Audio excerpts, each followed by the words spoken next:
Join అయ్యారు. ముందుగా కృష్ణతేజ గారు చెప్పండి, ఏం చెప్తారు మీరు?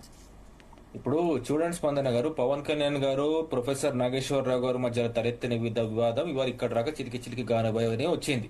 దాన్ని కొంతమంది విచ్ఛిన్నమైన శక్తులు సోషల్ మీడియా వేదికగా ఏ రకంగా వాడుతున్నారో మనం అందరం చూస్తున్నాం. వారు పవన్ కళ్యాణ్ గారు అవునన్న కాదన్న రేపు తెలంగాణ ఫార్మేషన్ డే, తెలంగాణ ఏర్పడిన దినోత్సవం. తెలంగాణ ఏర్పడింది ఆత్మగౌరవం అనే నినాదంతో. ఆ రోజు తెలంగాణ ఆత్మగౌరవం అనేది ఏర్పడిన రోజే, అదే జూన్ 2 రోజు పవన్ కళ్యాణ్ గారు వచ్చి నవనిర్మాణ సభ పెడతా అంటున్నారు.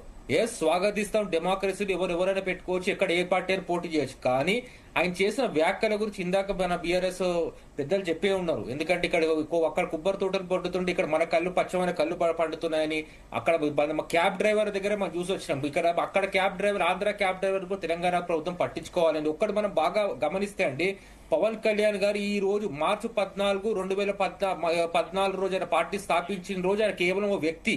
ఈ రోజు జూన్ 1, 2026 రోజు ఆయన ఒక వ్యవస్థ, ఒక ఏపీ పక్క రాష్ట్రానికి ఉప ముఖ్యమంత్రి.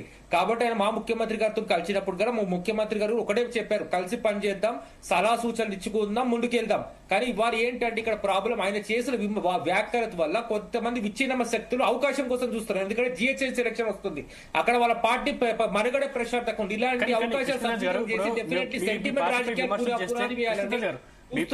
విమర్శలు చేస్తే అక్రమ కేసులు పెట్టి బనాయిస్తున్నారని చెప్పేసి బీఆర్ఎస్ ఆరోపిస్తుంది. ఇప్పుడు కూడా విమర్శలు చేస్తున్న తరుణంలో సభల్ని అడ్డుకుంటున్నారు, విమర్శల్ని అడ్డుకొని చేతగాక సభల్ని అడ్డుకుంటున్నారని మీ మీద చాలా తీవ్రమైన ఆరోపణ ఉంది. ఏం చెప్తారు? మేము సభలు అడ్డుకుంటున్నాం అనే దానికంటే వాళ్ళు నిజంగా సభ శాంతియుతంగా నిర్వహించుకోవాలనే మేము దీనికి నిజంగా బ్రేక్ చేయడం జరిగిందండి. ఎందుకంటే రేపు అన్ని పార్టీలు తెలంగాణ ఏర్పడిన, నూతన రాష్ట్రం ఏర్పడిన రోజు, రేపు ఆ రోజు ఇలాంటి సభలకు తావిస్తే ఎలాంటి విచ్ఛిన్నమైన శక్తులు వస్తాయో, ఎందుకంటే ఉద్యమంలో ఆ రోజు చురుగ్గా పాల్గొన్న ప్రతి వాళ్ళకి తెలుస్తుంది. ఎందుకంటే ఏ విగ్రహాలు అడ్డు పెట్టుకుని రాజకీయాలు చేసిన వ్యక్తులను చూసాం మనం, గతంలో విగ్రహాలు ధ్వంసం చేసి రాజకీయాలు చేసిన వ్యక్తులు చూసాం. ఇప్పుడు రేపు అదే అనుమతిస్తే ఏం జరుగుతుందో మనం చెప్పాను, ఉద్యమంలో ఉన్న ప్రతి వాళ్ళకి తెలుస్తుంది. కాబట్టి పవన్ కళ్యాణ్ గారికి ఒకటే మా కాంగ్రెస్ పార్టీ తరఫున మేము ఇప్పుడు కూడా విరమిస్తున్నాం. అన్న వ్యాఖ్యలు వెనుకకు తీసుకోండి, డెఫినెట్లీ మంచి పీస్ఫుల్ ఎన్వైరన్మెంట్ లో వచ్చి సభ నిర్వహించుకోండి. ఎవరు కాదన్నారు? మేము ఎప్పుడు కూడా మా తెలంగాణ ముఖ్యమంత్రి రేవంత్ రెడ్డి గారు ప్రతిసారి మీరు వచ్చినప్పుడు స్వాగతం పలుకుతున్నాం. ఇక్కడ కాకుండా ఆంజనేయ స్వామి టెంపుల్ కి వస్తున్నాను, ఒక మంచి మీకు ప్రోటోకాల్ ఇస్తున్నాము. మీకు ఎక్కడ కూడా లోటు కాదు. కానీ కొంతమందికి అవకాశం ఇవ్వద్దు. ఎందుకంటే తెలంగాణలో జనసేన సభ పెడితే తెలంగాణలో జనసేన సభ పెడితే కాంగ్రెస్ ప్రభుత్వం భయపడుతుంది అనే ఆరోపణకి సమాధానం